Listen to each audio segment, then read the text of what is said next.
The sun in the remote village of Kabia was merciless. It cracked the earth like old leather, turned maize fields into dust, and dreams into silence. Naomi was 24, the eldest of 5 children, with hands rough from digging and a heart bruised by watching her mother waste away in a mud-walled house that smelled of poverty and prayers. She was fighting a war she could not name. At just 24, her hands were older than her face. She had grown up under a rusted iron roof that leaked whenever it rained, in a house held together by prayer, hope, and a string. Her father, once a carpenter, had died in a motorcycle accident on the way home from the market. Her mother had not stopped crying since. Naomi had dreams. Dreams of university, of lectures, of becoming a pharmacist. But dreams were expensive, and life did not wait. She tried everything: laundry for neighbors, fetching water, selling roasted meat by the roadside. But school fees multiplied like locusts during a long drought, swarming without warning, devouring everything in her path. Every time Naomi thought she had gathered enough for her brother's term 1 fees, her sister's uniform would tear, or exam levies would surface like weeds in a forgotten field. It felt like trying to hold water in cupped hands while a river poured over her head. Her youngest sibling, Tendo, had started coughing at night. Her mother used a steaming basin and eucalyptus leaves, but the cough remained, sharp, dry, and angry. The clinic wanted money for tests. The school wanted money for books. Life wanted money for just breathing. Her mother grew thinner by the day. She no longer asked Naomi how she was doing. She just looked at her. Eyes that once offered warmth now only reflected worry and quiet resignation. Naomi had become the roof that kept the storm out, even when it leaked. So one morning, before the cocks crowed, Naomi rose quietly from the old sponge mattress. Her siblings were still huddled under one torn blanket, breathing softly. She sat beside them for a moment, memorizing the way their faces looked when they were unburdened by the world. Then she stood up. She packed her worn pink bag. Not much, just what she would carry: 2 second-hand dresses, her late father's cracked Bible, a tiny bottle of body oil, and exactly 700 shillings, folded so tightly it looked like a sacred secret. She did not wake anyone. She could not. If she did, she might change her mind. She left a note on the cracked wooden table. "Don't worry, I will make things better." Then she stepped out into early morning mist, feet dusty, eyes wet, heart heavy. But she was determined. She was not running away. She was walking into the fire, just for them. Because if poverty was a curse, then she would be the sacrifice that broke it. She left without saying goodbye, because leaving felt like betrayal, but staying would have been a slow death. The city of Kasari slapped her the moment she arrived, not gently, but like a city that had no time for slow hearts or soft dreams. The air was thick with the exhaust fumes and impatience. Buses rode down cracked tarmac, hawking with rage. The conductors hanging out of open doors, shouting destinations Naomi did not yet understand. The pavements shimmered with danger, not the obvious kind, but the kind that smiled first, offered help, and then vanished with their last coin. Everywhere she turned, people moved fast, not with purpose, but with desperation. Men selling boiled eggs shouted over women hawking cheap perfumes. Children weaved between cars with dusty palms and hollow eyes. Billboards promised wealth if you joined a certain church, or a loan app, or a betting site. But in Kasari, even hope came with hidden charges. She clutched her pink bag tighter, eyes scanning for something familiar. A face, a word, a pause in the chaos. But Kasari offered none. It was a city that took first, tested next, and trusted last. And Naomi, with her village innocence and 700 shillings, was simply a prey on its glittering streets. She tried to smile at a woman passing by. The woman did not smile back. In Kasari, kindness was currency, and Naomi did not have enough to buy even a moment of it. The bus station smelled of sweat, fried dough, and weariness. People cursed, laughed, bargained, and brushed past her like she did not exist. Her stomach twisted with fear, but she did not cry. She could not afford the luxury of tears. Not here, not now. She reminded herself why she came. For Tendo's cough, for school fees, for her mother's fading strength, for a chance to be something more than a village girl with calloused hands and borrowed dreams. So she lifted her chin, squared her shoulders, and stepped deeper into the belly of Kasari, a city that swallowed the weak and spat out the wise. Naomi would either rise or disappear, but she had no plan for going back. She stayed in a small room in Eastview Estate, Kasari's most overpopulated estate. She shared the narrow bedsitter with stained walls, a broken stove, and 3 other girls chasing the same disappearing dream. They spoke of dreams like they were jokes and lived each day like it was borrowed. Naomi walked the city with blistered feet and a burning heart. She wore the only decent shoes she owned, cracked flats with soles so thin they could feel every stone, every pothole. By the end of the first week, the skin on her heels had peeled. Her toes ached, her ankles felt like rusted hinges. But she kept walking, from street to street, from salon to salon, from kiosk to office building. Her CV, carefully typed in the cyber cafe near the Matatu stage, was already soft at the corners, smudged with sweat and folded from repeated hope. She carried it like a fragile promise. Her nails were clean, her clothes simple but tidy, her eyes tired but determined. "Please," she would say, her voice low but steady. "I'll clean, I'll braid, I'll help. I'm willing to learn. I'm not expensive." At a restaurant in industrial area, the manager barely looked up before saying, "We are not hiring." At a salon in Umoja, a woman with a tight bun laughed and said, "Too many girls like you already working here for nothing. Come back if you're ready to volunteer for 6 months." At a reception desk downtown, the guard stopped her at the door.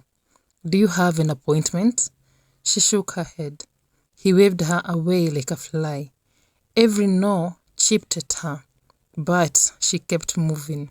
She spent hours sitting outside buildings, watching other girls walk in, polished, confident, employed. She studied them, how they spoke, how they dressed. She tried to mirror their posture, their smiles, but rejection clung to her like the city dust on her skirt hem. Her phone did not ring, no texts, no email, no call. Every evening as the sun dipped, Naomi made the slow aching journey back to the place she reluctantly called home. Her savings shrank fast. One fruit here, one bus fare there. Before long, she skipped lunch altogether. Her voice grew hoarse from asking. Her shoes wore thinner, and still no one called back. But even as her faith frayed, Naomi still rose every morning, ironed the same skirt, folded the same CV, and walked out into the merciless city again. Because failure was not a chapter she could afford to write. Then came the eviction notice. Her share of rent was overdue. Her siblings' fees were unpaid. Her mother's voice over the phone sounded weaker. One of her roommates, dressed in something tight and glittery, placed a manicured hand on her shoulder. "You want quick money? Real money. Tonight, wear this." That night, Naomi entered the lounge on Kamukunji Road. But it was not a lounge. It was a brothel with fancy lights, fake champagne, and broken girls with perfect nails. At first, she served drinks. Then came the propositions. Then the night, she said yes, because the choice was not really a choice. Naomi hated it, but hunger will humble your dignity, and shame does not pay school fees. She sent money home every week. When her mother asked how work was, she lied. I work at a spa, Mama. I'm doing all right. In truth, she cried herself to sleep on nights where she felt too hollow to scream. But she endured. She endured the man who called her sweetheart and left 5,000 shillings on the table like she was a forgotten receipt. She endured the bruises beneath her makeup and the way her roommates laughed off assault like it was part of the job. Until one Thursday night, everything changed. The power was out again. Candles flickered against velvet walls. Naomi stood by the bar in a black dress she had borrowed. Her hair slicked back, her smile well rehearsed. And then he walked in. Baraka. Tall, dark-skinned, grey flecks in his beard. He wore a deep navy suit that did not belong in a place like that. He didn't leer. He didn't smile. He just looked, tired but kind. "Whiskey, neat," he said. His voice was low and smooth, the kind of voice that made silence feel crowded. Naomi approached him cautiously, expecting the usual, but he surprised her. He leaned back in the leather seat, the amber glow from the wall dancing against the sharp lines of his tailored suit. His glass of whiskey sat untouched, his eyes, calm, intelligent, unreadable, rested on her face, not with the usual hunger she was used to, but with something far more unsettling, genuine interest.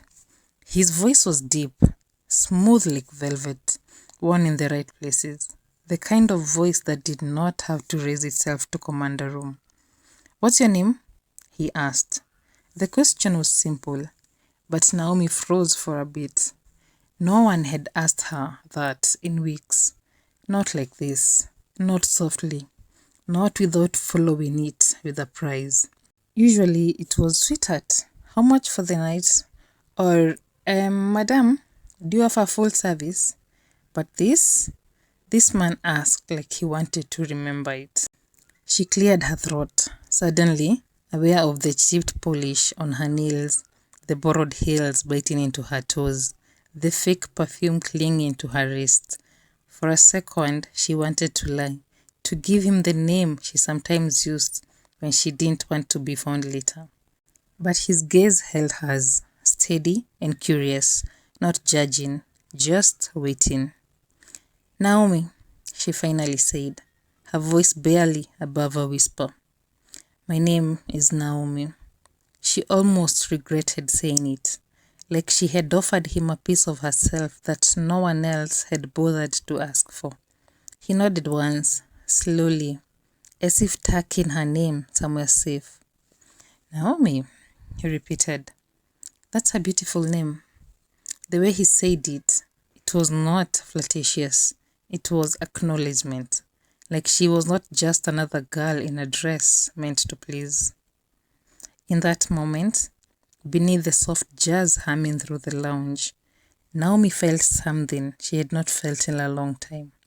She was seen, not desired, not measured, just seen. "And what will you do if you were not here tonight, Naomi?" he asked. No man had ever asked her that. She hesitated. Then she told him the truth. Not all of it, but enough to taste the pain. "I wanted to be a pharmacist," she whispered. "But now, I'm just trying to survive." They talked for over an hour, about books, about the city, about loss. He did not ask her for her number, but he gave her a card. "Call me if you ever want something different." 2 weeks later, the brothel was raided. The police came in shouting. Girls screamed. One of her roommates was arrested. Naomi escaped through the back door, barefoot and breathless. She ran through the alleyways lined with iron sheet kiosks, makeshift food stalls that had already shut for the night. Dogs barked, children peeked from doorways. A drunk man mumbled something vile as she passed, but no one tried to stop her. Her lungs burned, her knees buckled, but she did not stop, until finally she reached her room. She slid down to the floor, back against the door, gasping. Her body was shaking, her palms scraped and her knees bruised. But the worst pain was inside. The shame, the rage, the emptiness. Naomi did not cry. She just sat there, in a room lit by a flickering bulb and filled with the silence of girls who knew this life too well, trying to remember when exactly her life had stopped belonging to her. Then her hand reached into her purse and touched it. The card. She stared at it, her fingers trembling, her pride screaming no, but her desperation whispering, just call. And in that fragile moment, sweat clinging to her skin, the night pressing in around her, she finally reached for her phone. Because something had to change. She could not survive another night like this. Her hands trembled as she stared at the card. She had thought about calling him a dozen times. Each time, she stopped. What if he didn't remember her? What if he laughed? What if the kindness he had showed that night was nothing more than a momentary politeness? But now, after the police raid, after the screams and scrambling, and the bitter taste of near arrest in her throat, Naomi had nothing left but this card and a fragile thread of hope. She stepped into a small alley behind her building, away from the stairs and the noise, and dialed the number with hesitant fingers. He picked up on the first ring. His name came through the speaker, deep, calm, familiar. Hello? She did not respond immediately. Her lips parted, but no sound came out. She had not realized until that moment just how tightly she had been holding everything in. Hello? The voice repeated, this time more alert. Then softly, almost afraid her voice would crack from the weight of her own shame, she whispered, It's me. It's Naomi. Naomi? He said again, slower this time, with quiet recognition. I was hoping you'd call. She closed her eyes, pressing the phone closer to her cheek as tears welled up, not from sadness this time, but from the sheer relief of being remembered, not just as another girl in a brothel, not as another transaction, but as Naomi, the girl who once talked about books and silence and broken dreams. In that one moment, something inside her began to shift. This was not a rescue yet, but a beginning. Baraka did not sweep in with grand gestures. He did not pull up in a sleek black car and hand her keys to a mansion. He did not promise to fix everything with a credit card or make her past disappear with a ring on her finger. No, he offered something better, something real. He offered her dignity, the kind that was not bought or borrowed. He gave her a chance, not a shortcut. He paid her rent in a modest estate, just for 3 months, and he helped her find a job. A small one, at a digital printing shop he invested in quietly, away from the noise of his other ventures. It paid just enough for rent, transport, and a little extra if she budgeted carefully. But it was honest, clean, hers. She cried for an hour that night, not because she was sad, but because it had been so long since someone looked at her and didn't see a price tag. He checked on her, not obsessively, not possessively, just enough to remind her that someone cared whether she made it home at night. He did not ask for anything in return, and for a girl who had lived too long being used, that kind of kindness felt almost impossible to trust. But she did, slowly, carefully. He reminded her that she was still capable of rescuing herself. Naomi enrolled back to school for evening classes and studied harder than she ever had. She stopped wearing fake eyelashes and started wearing ambition like a perfume. She eventually left the job Baraka got her and used the little money she saved to start a small cleaning business. Just her and one mop. And within a year, she had 6 employees, all former sex workers, all women no one had ever invested in before. Baraka never flaunted his wealth. He visited once a month, offered advice, and left. By the second year, Naomi had contracts with corporate offices, and by the third year, she had expanded her office with over 40 staff. She also opened a foundation that sent girls from brothels to school to give them hope. She returned to Kabia in a white Toyota Prado. The village lined the dusty path to welcome her. Her siblings ran into her arms. Her mother sobbed. She built a house, paid every debt, opened a small clinic and a girl center. The same neighbors who once whispered about her being loose now called her Madam Naomi. She never forgot what Baraka did for her. Not because he helped her, but because he showed up when no one else did. He offered her respect when the world only saw a body for sale. He did not promise her a throne. He reminded her she still had feet strong enough to climb. She remained grateful to him, deeply, quietly, sincerely. Not as a man who rescued her, but as the man who stood still long enough for her to catch her breath. The one who looked at her and saw more than shame, more than struggle, more than survival. She never called him a savior. She did not need to, because Baraka was not her fairy tale ending. He was the page where her story turned. Thank you so much for watching. Please support this channel by hitting the like, share, and subscribe button for more stories. Bye.